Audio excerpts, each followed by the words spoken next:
True Story Media.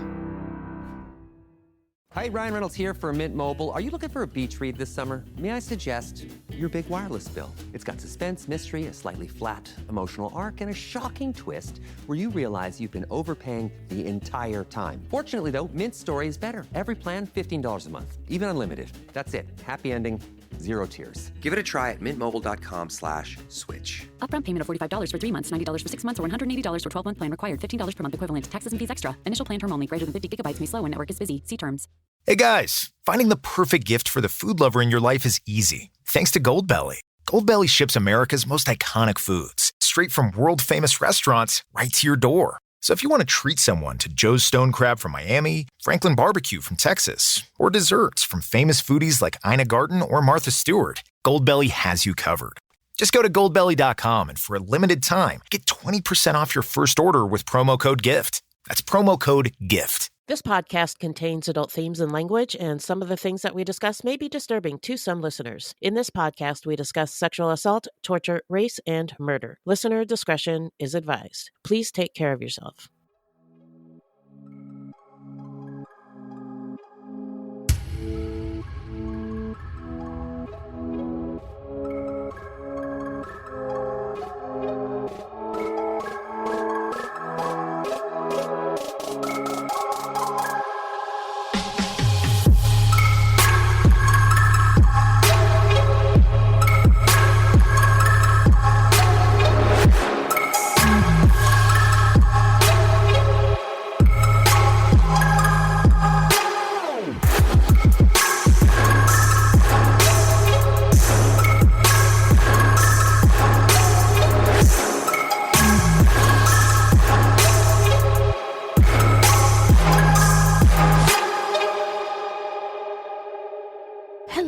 Welcome to Fruitloops, Buiti Binafi, and Bienvenidos Bitches. Thank you so much for listening. Fruitloops is a true crime, history, and comedy podcast that delves into the often overlooked stories of serial killers of color and, more importantly, the victims. We take deep dives into the lives and crimes of these killers worldwide, while also examining the history, culture, and social factors that may have influenced their actions. And the reason that we cover these crimes is because they often go unnoticed by the public. And why is that? Because in the simplest of terms, the news is racist. Allegedly. And we are Wendy and Beth. She's Wendy, a Black Latinx woman, and I'm Beth, and I just happen to be white. That's just a little piece of who we are. Another piece is that although we are both fascinated by true crime, really fascinated by true crime, and we know a lot about it, keep in mind that we are not journalists, investigators, or psychologists, and the opinions expressed in this podcast are just that, our opinions.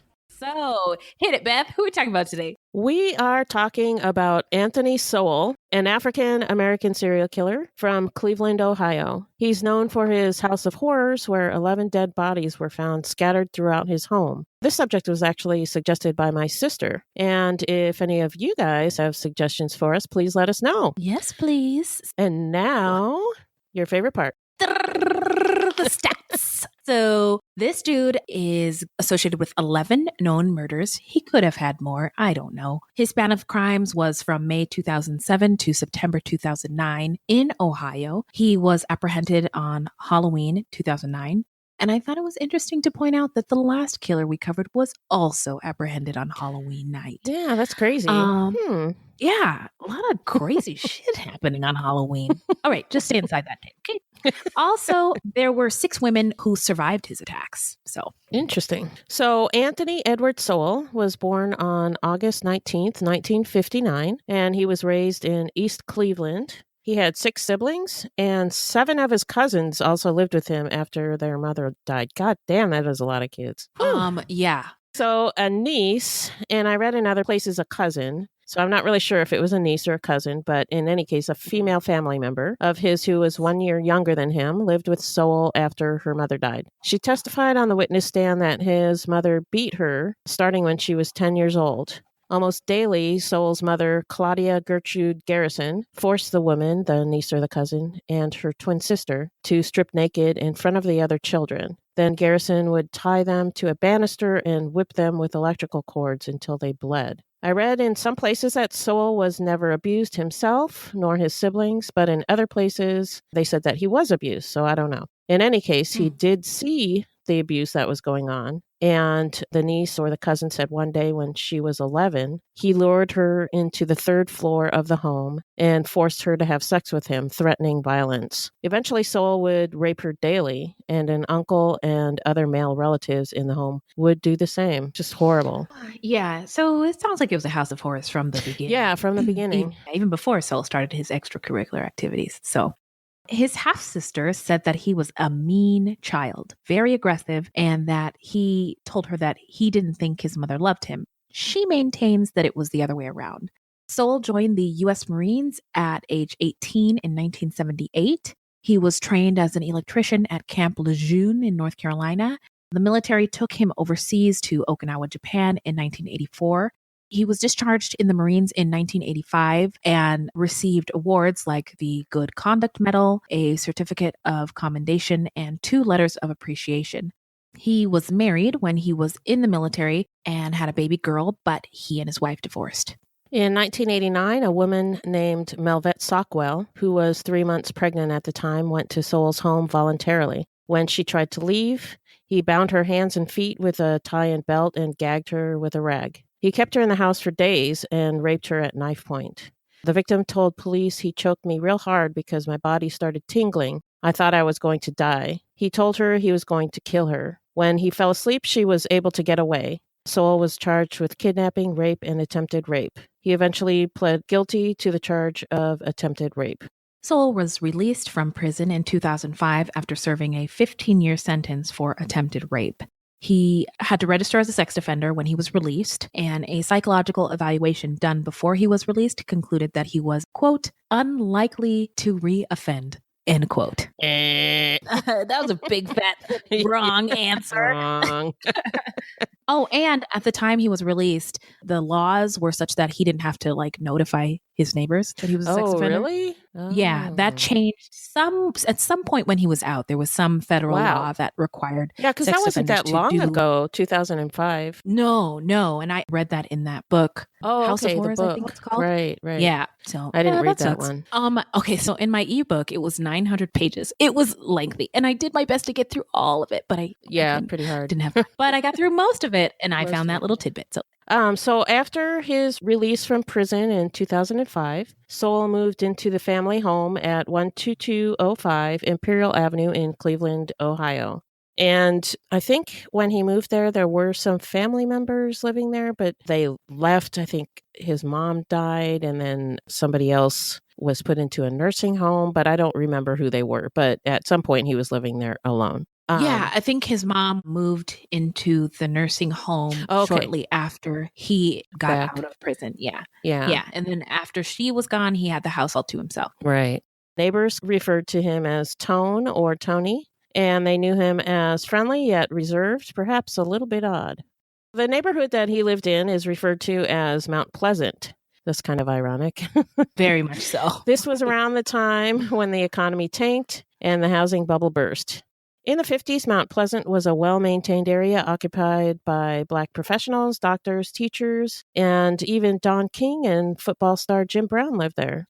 Eventually, the steel and auto industries took a hit, and the neighborhood suffered. Hardware stores were replaced with check-cashing places and liquor stores. Now, at least I know, you are in the hood when you see check-cashing places, liquor stores, and pawn shops on every corner.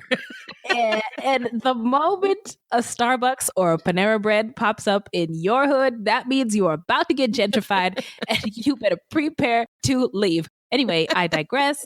So residents that stayed only did so because they couldn't afford to leave. And in comes this behemoth crack epidemic. It was the perfect storm. The drug itself was cheap. It offered residents of this just down and out community a great intense high, but it only lasted for a little while. I heard one interview in that documentary about this case. The woman said the high was only 5 minutes. I read other places the high is 15 minutes. Anyway, So really short. yeah, and Cleveland's crime rate skyrocketed. At the same time, the high school dropout rate increased as well.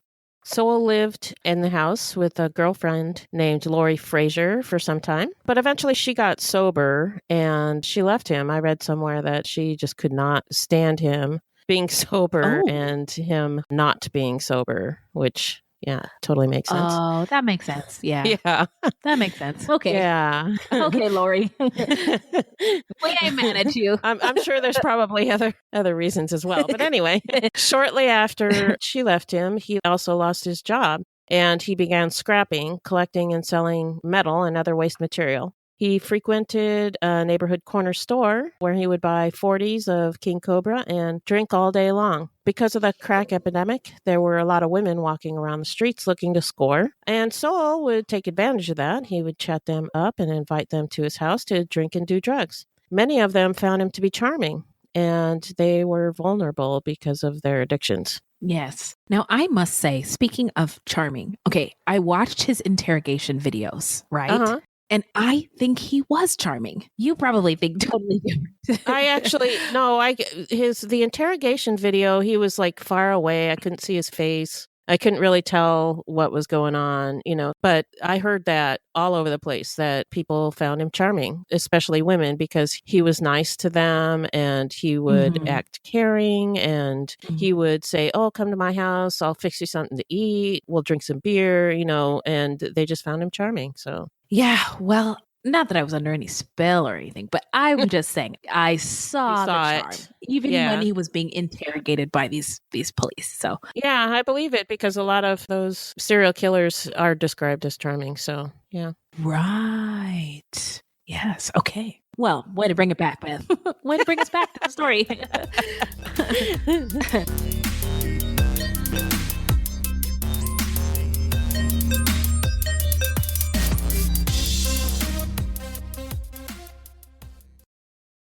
Hey, it's Ryan Reynolds here from Mint Mobile. Now, I was looking for fun ways to tell you that Mint's offer of unlimited premium wireless for $15 a month is back. So I thought it would be fun if we made $15 bills. But it turns out that's very illegal.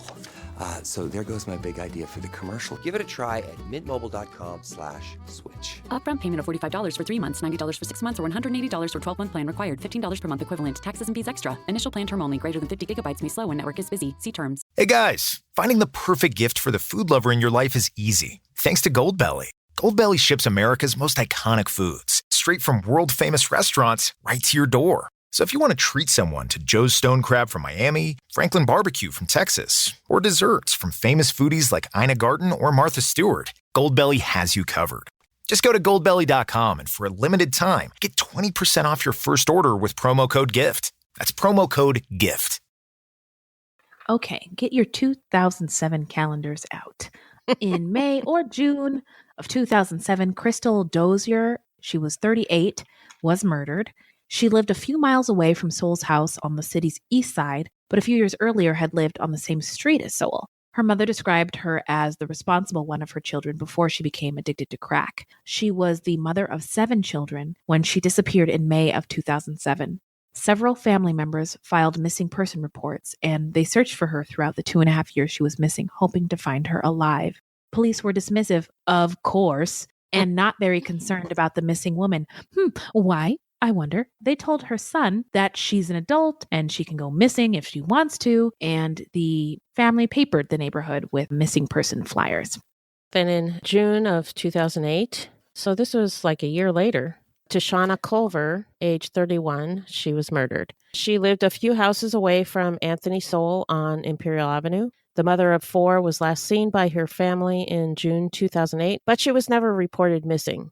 She had several drug convictions and worked as a beautician. She drifted in and out of family life and was not reported missing because she had disappeared and reappeared many times before. A boyfriend remembers her as being a very caring person when she was sober. Man, I just think, people joke that crack is a hell of a drug, but it really is. Yeah, we're serious. If a mother can't, no, don't do it. And if a mother is so in the just gripped by addiction that you can't be a mother like that, I just think that's this truck is so crazy. Yeah, It's so crazy. yeah.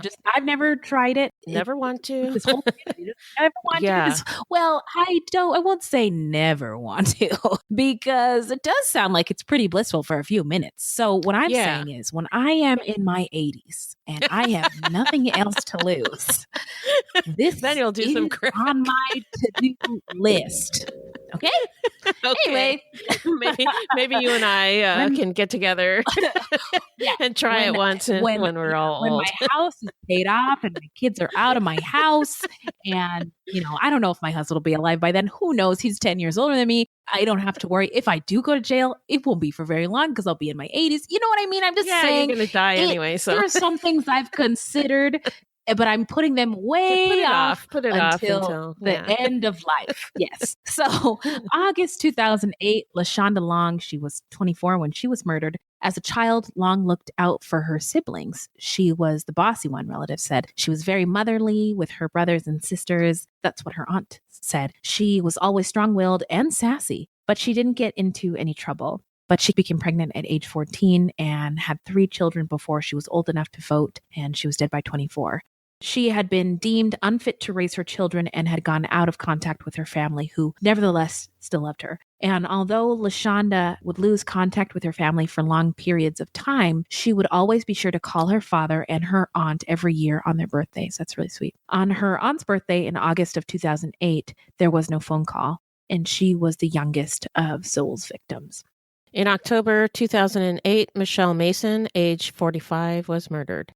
She lived near Anthony Sowell's neighborhood and rarely went longer than 2 days without talking to her family. The family went to police on October 12, 2008, after not hearing from her for a few days. Her sister says police didn't take it seriously because of her arrest record, even though she had stopped cashing her Social Security checks. On November 10th, 2008, Tanya Carmichael, age 53, was murdered. She grew up around Sowell. They grew up in the same neighborhood, and she knew him, though not well. She told friends she was going out to run an errand, and she never returned. Her car was later found in Sowell's neighborhood. Her family knew that something was wrong when she failed to come home, and they went to police and asked for help. But guess what? They again dismissed her because she was an addict and a Black woman who nobody in America gives a shit about. Oh, sorry, I said that out loud.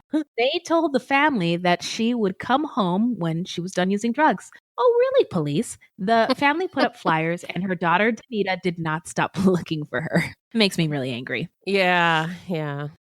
December 8th, 2008, Gladys Wade made a report that Sowell had approached her when she was walking by his house. He wished her a Merry Christmas and asked if she wanted to come in and drink beer. She declined. He then attacked her, dragging her into his house and up the stairs. She fought him off by scratching at his face and grabbing his testicles. You go, girl. Oh, yeah. She was able to get away and ran across the street to a restaurant, but he followed her, and he told the occupants of the restaurant that she had robbed him. But Gladys waited at the restaurant until Sowell was gone and then flagged down a passing police car. Based on her injuries and obvious struggle, they arrested him, but the police didn't find her credible, and they stated that it was his word against hers. So after arresting him, they let him go. I was just thinking, I feel like Law & Order SVU needs to make an episode about this. Yeah, no shit. Yeah, I just want to see Olivia all over it. Do you watch SVU? I do. Yeah, I haven't watched it in a long time, but I watch it. I love Olivia. I love Mariska Hargitay. Olivia. I love her. Oh my God. Who's your favorite Law & Order district attorney? Let me think. You know what? Who's the newest one? The short guy? Rafael Barba? Yes. Is it Barba? I kind of like him. You do? Oh my God, he gets on my fucking nerves. Oh, don't even get me started about that stupid white privileged guy named Stone who has replaced Barba. Oh, I haven't seen trash. it. He got replaced? I haven't seen that. Seen it since. I'm trying to think who else. Well, there was the black guy. There was McCoy. There was McCoy. Yeah, I think McCoy lady. was my favorite. He's the GOAT. He's the greatest of all time. Yeah, I think he was my favorite. Is Olivia your favorite, like, general Law & Order Yes, cop ever? Definitely. Mine too. Sorry. Everybody else sucks. Anyway. Even Ice Cube? Oh, Mr. One line per episode, Ice Tea. No, Or iced tea. thank Yeah. you. Not ice cube, sorry. I knew it was ice something. No, it's okay. Those ices Ice. every time. But yeah, Those no, guys. he says one line, and every time. Okay, so we watch it He's religiously, got but every a time few- he he says had- one line, you think he's got some bangers? No, I real- was going to say he had a few episodes about his personal life. His son is gay. And he had Right. a real Yeah. problem with that. And Yeah, there I do remember. there was a few episodes that focused on him. Yeah. I recall those, and those. You know what? Okay, I should be more fair to Tutuola. Yeah, Tutuola. AKA IC. But in most episodes, he just says like one line, and he's literally like Captain Obvious on the cast. So he says the most obvious, the most obvious thing. It's so funny to me. But nobody. Okay, I take that back. So there's Olivia, and then slightly below her is Bobby from Criminal Intent. Oh yeah, With- yeah. I love that what is his show. name? That's not on anymore, is it? No, it It was no, I don't what's think his so. the actor Is Vincent. it Vince? No, Vincent. Vince. I want to say Vincent D'Onofrio, but I feel like yes, that's wrong. that's it. That's It is? Vincent, it's Vincent Oh. D'Onofrio. Yeah, yeah. Oh, I love okay, that. So show. shout out. Yes, me too. There's another good podcast I have to stop and tell you guys about. I think it's called Law and Order. The podcast. It was talk no. about It's all- these are their stories, wasn't it? Something like that. These are their stories. Yeah. Yeah, you could be right. Anyway, there's a Law and Order podcast out there, and it's super duper great, and they talk about everything. So if you are also a true crimer, I don't think it's far off for me to assume that you are also into Law and Order, and there's a podcast out there for us. Sweet. So, Oh, so where the hell are we? sorry, Anyway? that was a tangent. Where the heck are we? So back to the story. Neighbors began to complain to the Cleveland Health Department about a foul odor that smelled like a mixture of blood and rotting meat. Everyone assumed it was coming from the family-owned store called Ray's Sausage Company, which was right next door to Sowell's house. The Cleveland Health Department required Ray's Sausage to redo their entire sewer system, and they spent thousands of dollars doing so, but it didn't help. It still was stanky. The smell got so bad that some residents actually moved away. It was only later, after Sowell was arrested, that the owners of Ray's Sausage said they suspected that Sowell may have dumped some bodies in their dumpsters. The owner of the corner store where Sowell bought his beer also suspected that bodies had been dumped in his dumpster. He claimed that he once found some smelly garbage bags taped up with duct tape in his dumpster, but he did not investigate further or report it to the authorities. This was after Sowell's arrest, so take that with a grain of salt. And also, this stupid motherfucker on that documentary that we saw, it's called Unseen, and it's on Amazon. And this guy had the audacity to go on fucking camera and say that he wished there was hundreds more Anthony Sowells. I think in he the said universe millions because- more. Oh, Jesus Christ, that's even fucking worse. Yeah. Because he said Sowell cleaned out the trash. This fucking guy, I don't remember what his name was, but he should, please, let's shame him out of business, okay? Yeah. He should not be serving that community anything because he just called them garbage, and that Anthony Sowell was cleaning out the garbage. literally, He said it. really That's what he needs to said. be. Yeah. He said it. I don't understand how he can say that and then look at himself in the mirror, because this is another thing that is shameful. Is he's a brown person. He's a brown immigrant. Yeah, And I guess- think he was maybe Middle Eastern. Mhm. Yeah. Okay, go ahead. Oh, well, my point is that, at least in the zeitgeist of people of color, is that they say when they're done discriminating against African Americans, who's next? Yeah. And that guy is the type of guy who's next, Yeah. AKA Muslim ban, Oh, yeah. AKA Donald Trump xenophobia. So I just think that he should be a little bit more careful about the people he calls garbage, because when the right person is in charge and looking at him and looking at us, black people or brown people, they're not going to distinguish any one person from garbage or store owner. They're going to look at all of us the same way. Yeah. So I just think this man is forgetting where he is in the United States of America, because white people, I think, will look at him as garbage too. So check yourself Yeah. before you wreck yourself. Anyway, I digress. Okay, so in January. Sorry. Oh no, I totally agree. Just getting on with the story. Okay. So January 17th, 2009, Kim Yvette Smith, 44, she was murdered. As a child, she was close to her parents and gave them no trouble. But as a teenager, she began doing drugs, and by the time she was an adult, she was addicted. She never married and was the only one of the 11 victims who never had children. Friends described her as the artsy type, and she and her father made a pact to take care of each other. Smith stayed with her father and looked out for him after he developed a spinal injury that left him in a wheelchair. Her father was a Marine Corps veteran, and he loved and supported her despite her drug addiction. He encouraged her to turn her life around. He had paid for drug treatment programs and psychologists, provided her with a place to stay, food, and spending money. Her father never gave up on her. He visited her in lockup when she was arrested for different charges, and then would take her in when she came home. He believed she could change,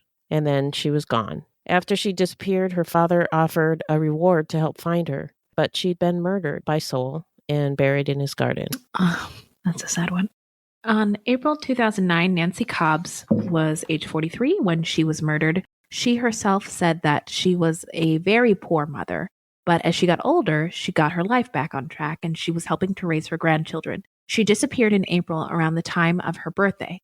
She was reported missing in Cuyahoga Metropolitan Housing Authority Police on June 11th and to Cleveland Police on November 2nd. She had 4 children and was living with her daughter about 3 blocks from Sowell's house. She was a familiar face in the area and had a history of drug abuse. She was often seen sitting on a stoop with Sowell drinking beer. When she disappeared, friends and family combed the neighborhood looking for her, and she was buried in Sowell's garden the whole time.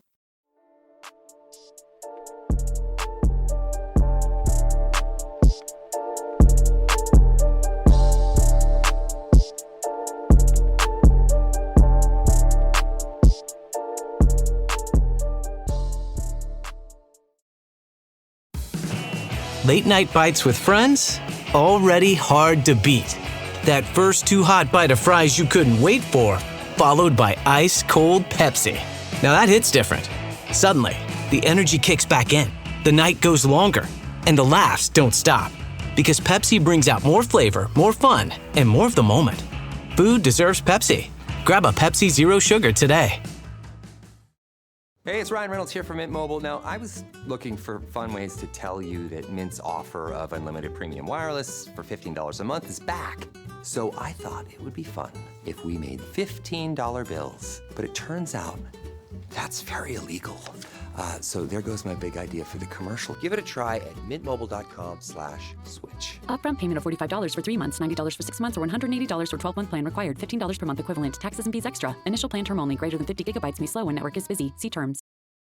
In April 2009, Imelda Hunter, 47, was murdered. She was known to her friends as Amy, and family members say that she loved to read, watch television, and do crossword puzzles. As a young teenager, she gave birth to a daughter that was born deaf and with cerebral palsy. She also later gave birth to 2 sons. Amy found solace in drugs, and her brother says he dropped her off in Sowell's neighborhood several times and knows that she occasionally drank beer with him in his house.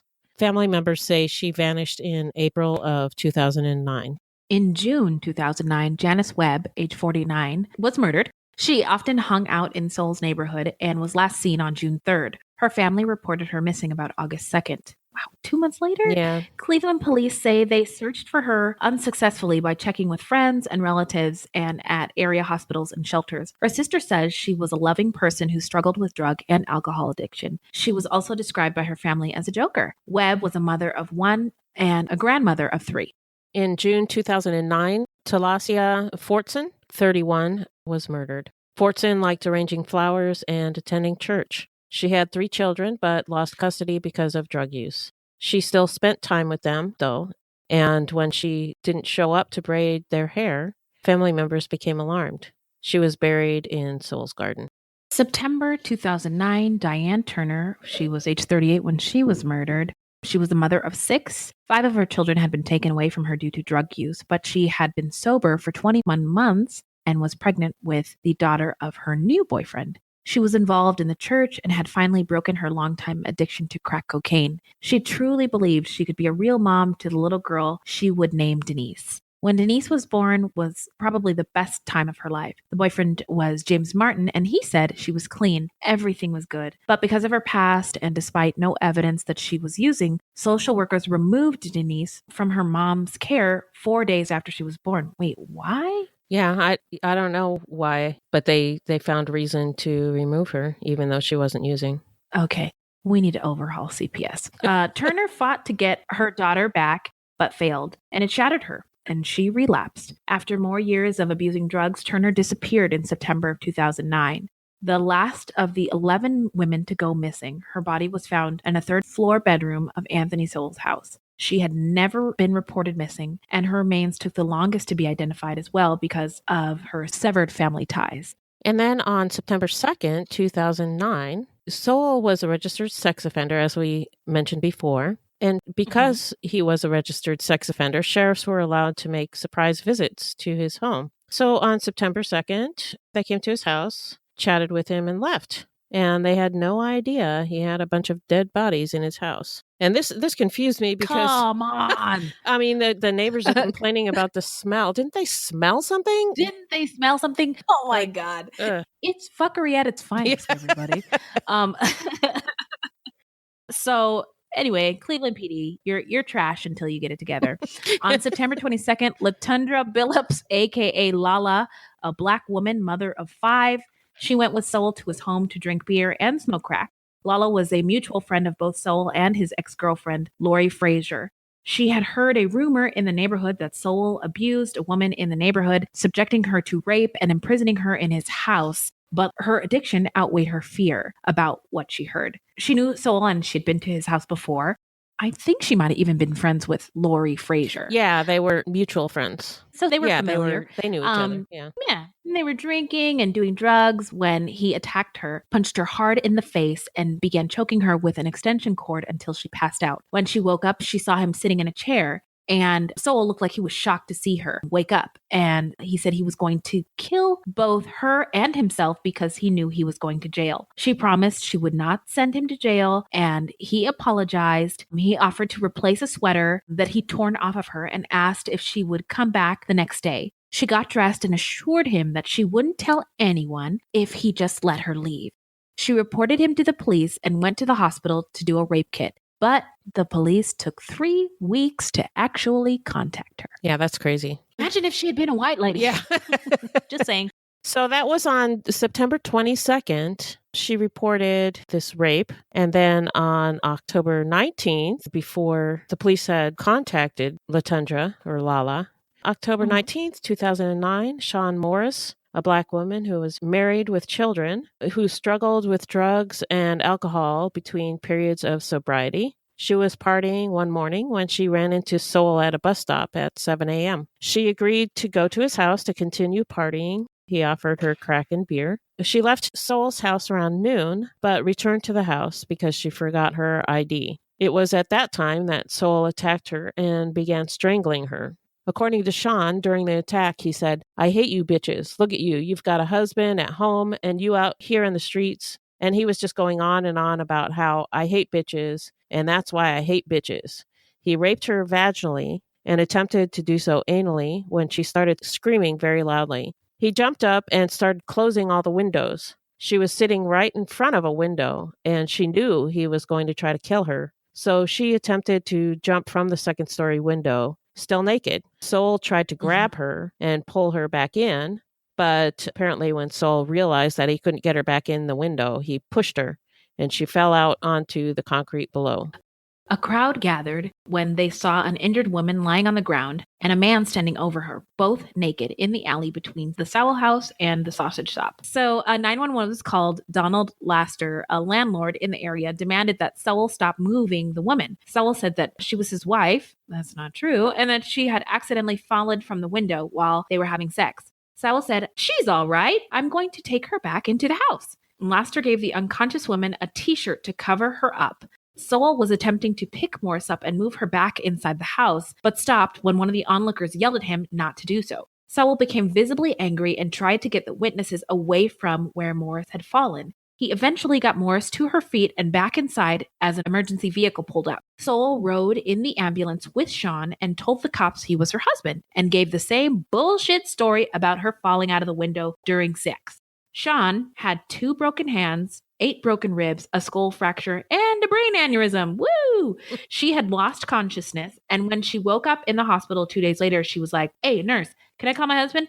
And the nurse was like, hey, boo, your husband rode with you in the ambulance. And she told the nurse, that wasn't my husband. And she was really freaked out, so she didn't tell the police anything. Yeah, at first I was like, why didn't she notify the police? But then I read that she told her husband that she was in a car accident. So she was probably ashamed about what had happened and didn't want her husband to know. Either that she was doing drugs or that she was with another man or that she had been raped or really any of it. I mean, that would be hard to embarrassing. tell. I mean, embarrassing. Hard to share with anybody. And I think I also read that her husband was, while they had been together a long time, was starting to lose patience with her. Yeah, with her addiction. Because she just couldn't stay sober. Yeah, and I suspect that she didn't want him to know that she was doing drugs. Yeah. But she also said that Sowell told her that he would kill her if she went to the police. But I don't know when he would have had time to say that because, she fell out the window and then there were all the people around and then they went in the ambulance and she lost consciousness. So, and it could have been just a feeling that she had that he would kill her, so that could have been part of it too. But I'm sure she was ashamed and it's unfortunate. I also must say there's surveillance video of her. Oh, yeah. Not falling out of the house, but him. She's in like these bushes in between the building. He comes out. He's naked. They're both naked. Gets on top it's so weird. They're both naked. And then he helps her up. And I was watching on my phone. You were probably watching on like a bigger screen. So it was very grainy on my phone. But he gets her up. They're both naked and he gets her and he walks her towards the side of her house. I don't know if it sounds like they didn't make it inside the house. But anyway, there's video of it out there. Get that Amazon. Yeah, watch that documentary because they have the surveillance on that. I haven't found it anywhere else. It's crazy. Like what? I'm like, what am I looking? I rubbed my eyes. I know. I like, what the hell's going on? For my glasses. What am I looking at? So police finally took a statement from LaTondra Billups at the Sex Crimes Unit office on October 27th, 2009. If I had the hip hop air horn handy, I would push it. On October 28th, Durst met with Cleveland City prosecutor who issued an arrest warrant for Anthony Sowell pertaining to the rape of LaTondra Billups.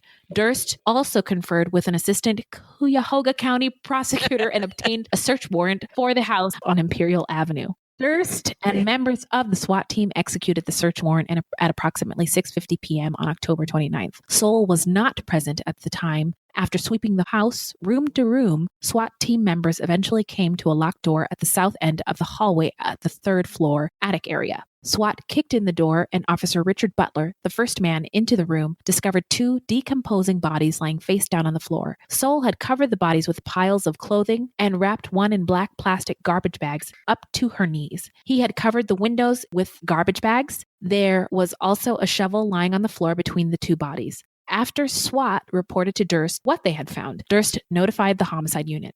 Cleveland police then began a 2-day manhunt for Sowell. Over the next 5 days, investigators would remove a total of 11 bodies in the house on Imperial Avenue. 2, Talicia Fortson and Diane Turner, were lying on the floor of the front room on the third floor. Then there was another body, Janice Webb, was buried in a mound of dirt under the basement stairs. Next body, Nancy Cobbs, was stuffed into a garbage bag that was lying on the floor of the front room next to the bodies of Fortson and Turner. Next body, Tishana Culver, was buried in a mound of dirt in a crawl space cut out of a wall in the front room of the third floor. Next body, LaShonda Long, was only partially located as a skull in a bucket in the basement, and the rest of the body was never found. Then 5 more bodies were found: Tanya Carmichael, Crystal Dozier, Imelda Hunter, Michelle Mason, and Kim Smith, and they were buried in shallow graves in the backyard. Sowell was still missing, and the FBI and Homeland Security became involved in the investigation. Sowell's neighbor, who lived across the street, a woman named Debbie Madison, saw the police tape around his home and heard the police had found dead bodies in there. She drove to Sowell's sister's house and found him there playing video games. This guy. Somehow she convinced him to come back with him, so she drove him back towards his home, and on the way he said, "It's all going to come out now." And then at the last minute, he asked her to drive him back to his sister's house, which she did. And then she came back to the crime scene and told the police where to find Sowell. When the police arrived at the house, he had already fled on foot. On Halloween 2009, the police assured nervous parents that it was safe to trick or treat in the neighborhood, but they advised parents to escort their children and to stay in groups. Now, around noon, the police found Sowell walking down the street. At first, he denied being who he was, and he said his name was Anthony Williams. Eventually, he admitted that it was in fact him who they were looking for. He was interrogated for hours over the course of days. Sowell at first only admitted to having bad dreams about murdering women and that he was hearing voices. But come on, bro, we found 11 bodies in your house. So Yeah, and he eventually opened up. And during his interrogation, he said he took out his anger on women, particularly those whose drug abuse and irresponsible lifestyles reminded him of his ex-girlfriend, Lori Frazier. Of course, his lifestyle was not irresponsible. Oh, right. Right. I do crack, but But women should not be doing crack. Right. He also made a comment right, that okay. he punished women, but he provided no useful information on the identities of the victims. The bodies were not easily identifiable, and the community was asked to help identifying the victims by providing DNA samples. And the victims were all eventually identified with the help of familial DNA. And I wanted to mention that more than 4,500 pictures were taken during the investigation by the Cuyahoga County Coroner's Office. That's a lot of pictures. Oh, yeah. He then goes to trial. Dun, dun. At his arraignment, Sowell pleaded not guilty to, or by reason of insanity. His trial began on June 27th, 2011. He was represented by an attorney named John Parker, and he was charged with 85 counts of murder, kidnapping, and rape. During the trial, a woman named Vanessa Gay testified that she went home with Sowell one night sometime in August or September of 2008. They were going to smoke crack when he punched her in the face and then told her to take her clothes off. She did what he told her to do. He raped her and beat her for hours. Sowell told Gay that he was doing this because of his hatred for women who, like his ex-girlfriend Lori Frazier, smoked crack. Although Sowell continued to threaten and taunt Gay, he soon became unsure as to whether Gay deserved the punishment that he normally inflicted on women who reminded him of Frazier. He said, "You aren't like the others. You don't deserve what I'm going to do to you." He kept talking about all the women who did him wrong, who smoked crack. Vanessa Gay would just agree with him, and she tried not to say anything that might upset him. He told her that he had an insatiable sexual appetite. That morning, she asked to use the bathroom, and he let her. She testified that as she walked down the hallway of the third floor attic area towards the bathroom, she saw on the left, through the doorway into a room, to what looked like a body with no head on it. Woo! It was propped up, sitting on the floor. I did not realize this. And it was taped up, but it had no head on it, y'all. She was terrified, but also had a feeling like it was not possible, that this could not be real. When she came out of the bathroom, she did not let on to let him know what she had seen because she was afraid he would kill her if he did know. He let her go when she assured him that she would not tell anyone about the rape. And I don't know if this is part of her testimony or not, but in an interview, she said that she walked down the street afterwards, after he allowed her to leave the house. And she was beat up, obviously beat up, and nobody helped her. And some people actually laughed at her, which is horrible. Unbelievable. Shame on the whole community for that. And she did call the police, and they told her to file a report at the station. That's the attention that she got. And she never filed a report because, you know, they probably were very dismissive when she called the station. Right. And they were like, "Oh, file a report." Yeah. What's that? You do crack? Yeah. And you're black? Yeah, why don't you file a report why don't you and email we'll me? just ignore it. Yeah. So after the trial, jurors deliberated for 15 hours. And in July of 2011, Sowell was convicted of 84 of the 85 charges, including aggravated murder, abusing a corpse, and tampering with evidence in the deaths of 11 women whose remains were found in and around his home in Cleveland's Mount Pleasant neighborhood. Jurors also found him guilty of attempting to kill 3 others who survived, and he received a death sentence. I'd say I feel like justice. I think has been so. served. Yeah.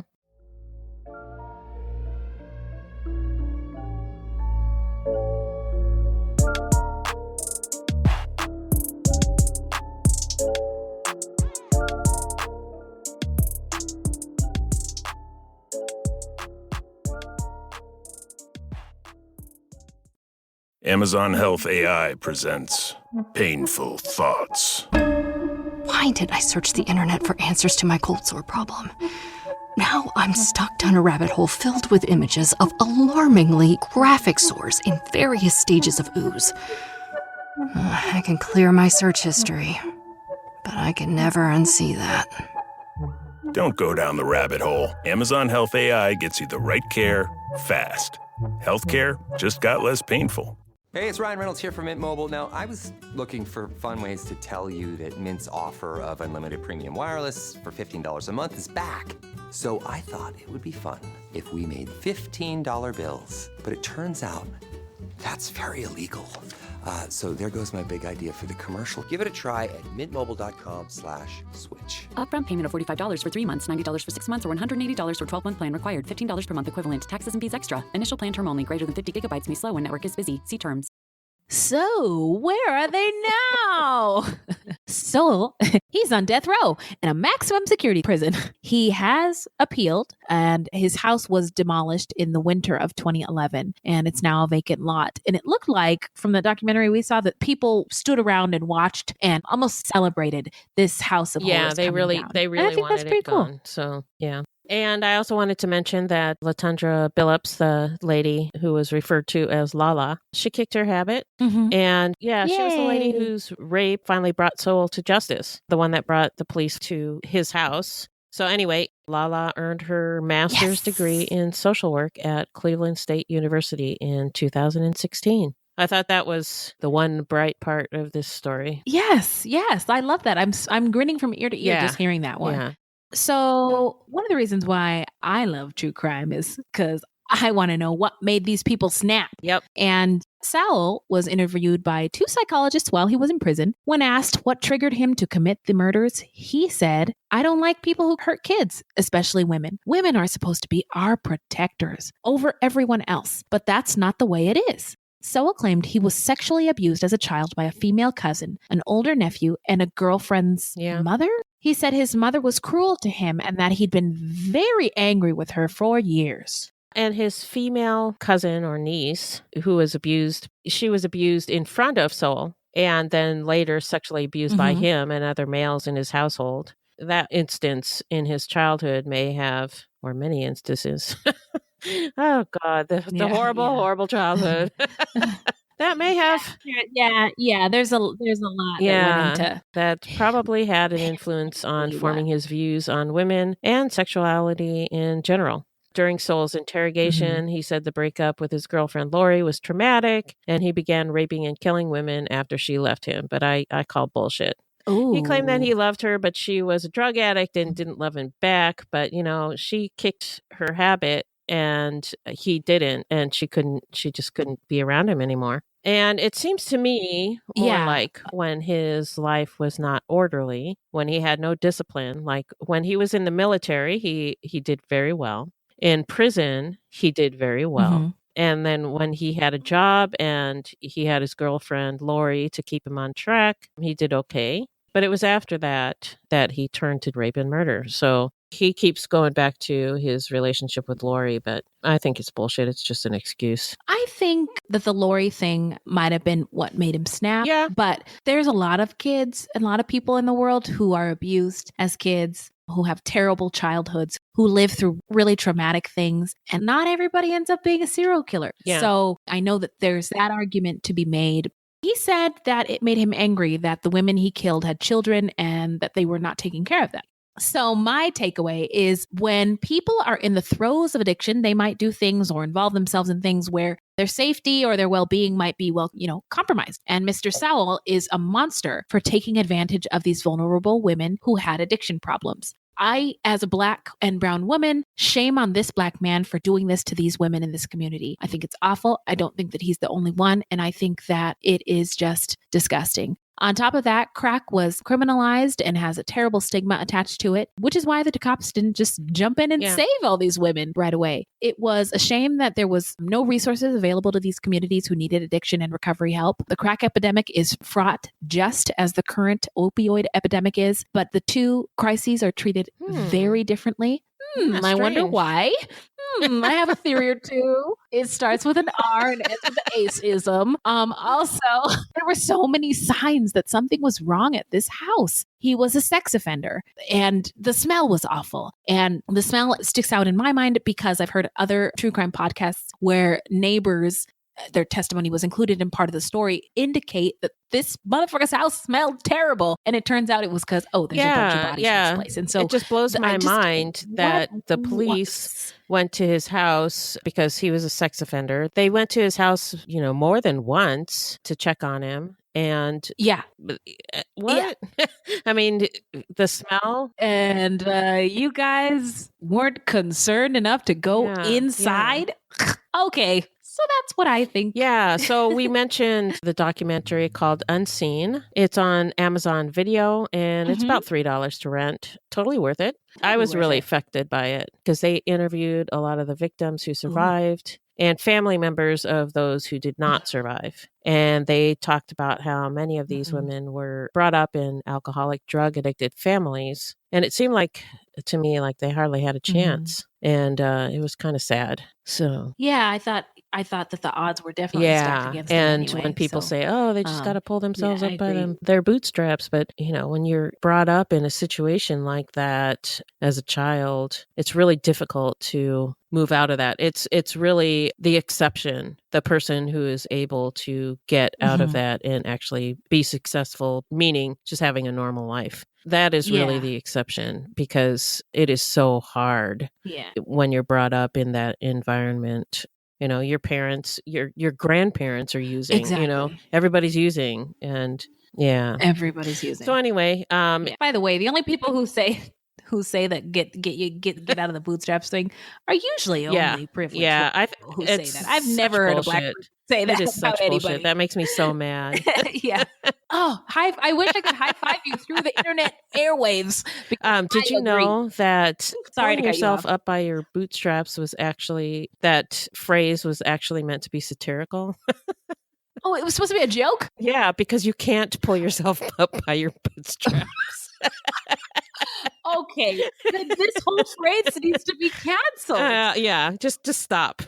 Hashtag cancel pulling people up by their bootstrap. Hashtag that shit right now. Okay, listeners? Oh my gosh. Yeah. I mean, it makes sense. That is impossible to do. It's impossible to do. So the phrase was initially meant as a joke and then people just latched onto it. So you can't do it,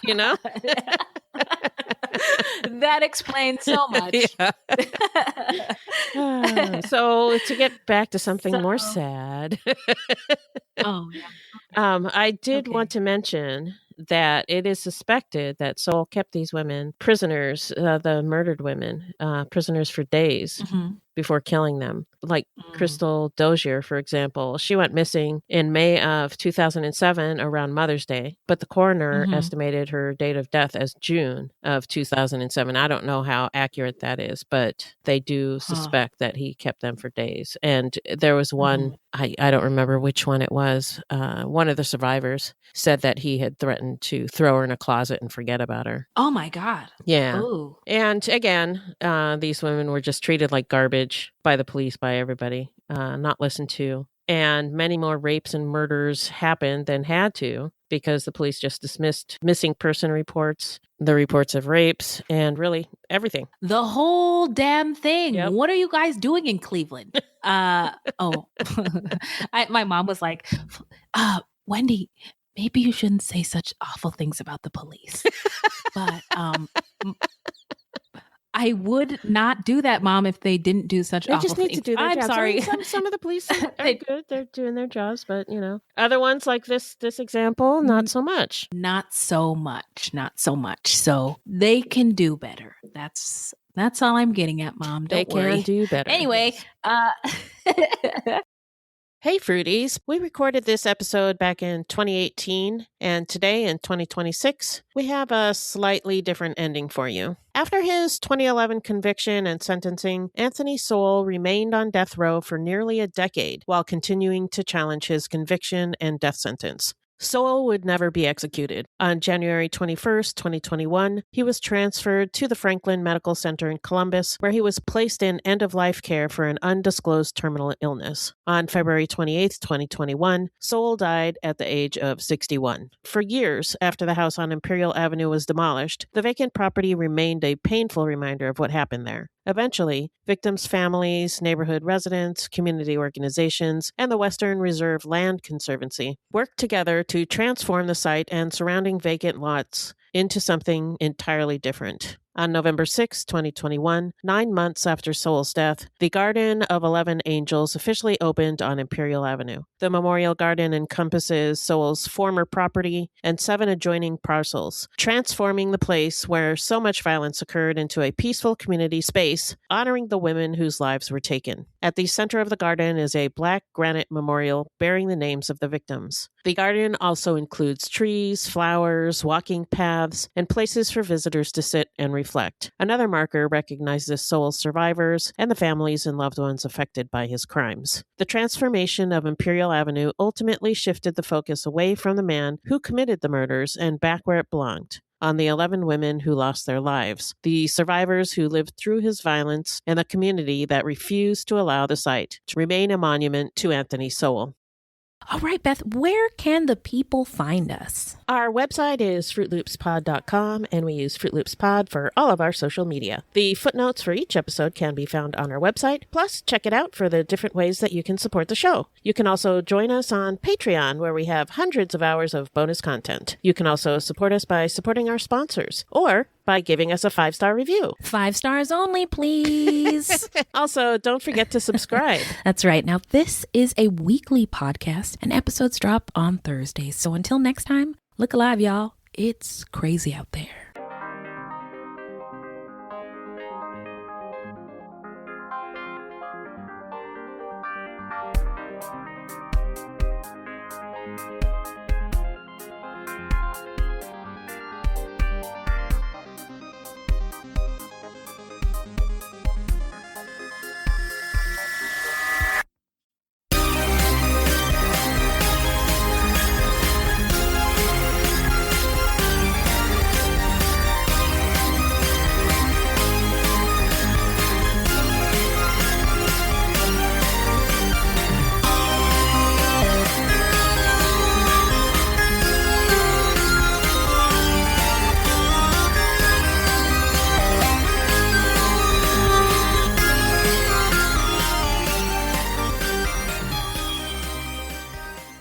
Hey, it's Ryan Reynolds here from Mint Mobile. Now, I was looking for fun ways to tell you that Mint's offer of unlimited premium wireless for $15 a month is back.